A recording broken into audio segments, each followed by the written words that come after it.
आपण सर्वांनी पाहिलंय सकाळी 10 वाजेपासून शिवसेना, मनसे आणि त्याचबरोबर राष्ट्रवादी पक्ष शिवाय सामाजिक संघटना यांच्या माध्यमातून या पडघा टोल नाक्याच्या संदर्भातलं अतिशय तीव्र प्रकारचं आंदोलन, सामान्यांच्या भावना दाखवणारं आक्रोश स्वरूपाचं आंदोलन या ठिकाणी झालं।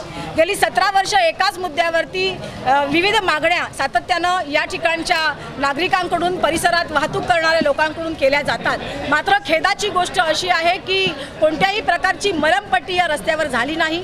अतिशय साध्या आणि योग्य स्वरूपाच्या अशा मागण्या, न्याय मागण्या या ठिकाणी आंदोलनकर्त्यांच्या माध्यमातून आम्ही या ठिकाणी मांडल्या।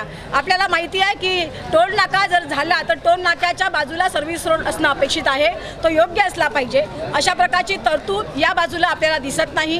त्याचबरोबर शौचालय आणि मुतारींची सोय असली पाहिजे, ही एक मागणी, आणि ते स्वच्छ असले पाहिजेत, ही मागणी सुद्धा आमच्या या आंदोलनाच्या माध्यमातून आंदोलनकर्त्यांनी केली।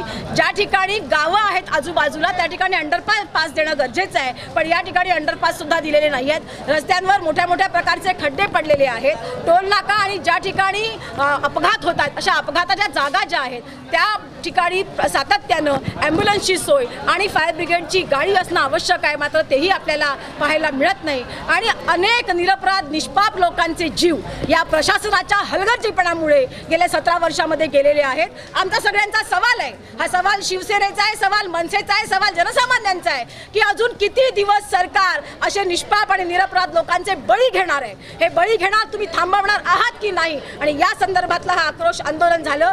आतापर्यंत सगळ्यांना पत्रव्यवहार करून प्रोटोकॉल प्रमाणे शांततामय मार्गाने हे आंदोलन केलं गेलं। या आंदोलनासाठी शिवसेना आणि मनसे या पक्षातले महत्त्वाचे सगळे पदाधिकारी उपस्थित होते। आपण पाहिलं की या आंदोलनाची सांगता होताना निवेदन सगळे शासकीय महत्त्वाचे अधिकारी यांनी घेतलं। आमची सगळ्यांची मागणी आहे, नॅशनल हायवे ऑथॉरिटी असेल, राष्ट्रीय महामार्ग असेल, राज्य महामार्ग असतील, या संदर्भातले PWDचे अधिकारी असतील, सन्माननीय जिल्हाधिकारी महोदयांकडे या संदर्भातली तात्काळ मीटिंग लावली पाहिजे। जोपर्यंत मीटिंग होत नाही तोपर्यंत टोल नाक्यावरची फास्टॅगची वसुली बंद झाली पाहिजे, हे टोल नाके बंद झाले पाहिजेत, ही मागणी घेऊन आज हे आंदोलन या ठिकाणी केलं गेलं। अधिकाऱ्यांनी तुम्हाला काय आश्वासन दिले? अधिकाऱ्यांनी आश्वासन दिलं, आपण सगळ्यांनी पाहिलं, आपल्या कॅमेऱ्यामध्येही ते कैद झालेलं आहे की येत्या 10 ते 15 दिवसात ज्या नॉमिनल आपल्या सुविधा उपलब्ध करून देण्याच्या आहेत त्या नॉमिनल सुविधा 10 ते 15 दिवसामध्ये करून देणार। विशेषतः खड्डे भरण्यासारखा प्रकार असेल, रस्त्याची दुरुस्ती असेल, या संदर्भातलं 10 ते 15 दिवस। मात्र अंडरपासची जी आपली मागणी आहे तर अंडरपास काही 10 ते 15 दिवसात होणार नाही, त्यासाठी त्यांनी 1 महिन्याची मुदत मागितली आहे, कारण त्यांना वरून त्याची परमिशन घ्यावी लागेल। आमचं हे म्हणणं आहे की नॅशनल हायवे ऑथॉरिटी ज्यावेळेला टोल नाका निर्माण करते त्यावेळेला टोल नाकाच्या आदर्श गाईडलाईनमध्ये आम्ही केलेल्या मागण्या आहेत। असं असताना सुद्धा या आदर्श गाईडलाईन प्रमाणच्या मागण्यांनुसार जर आम्हाला झगडावं लागत असेल तर आज सरकार करते काय?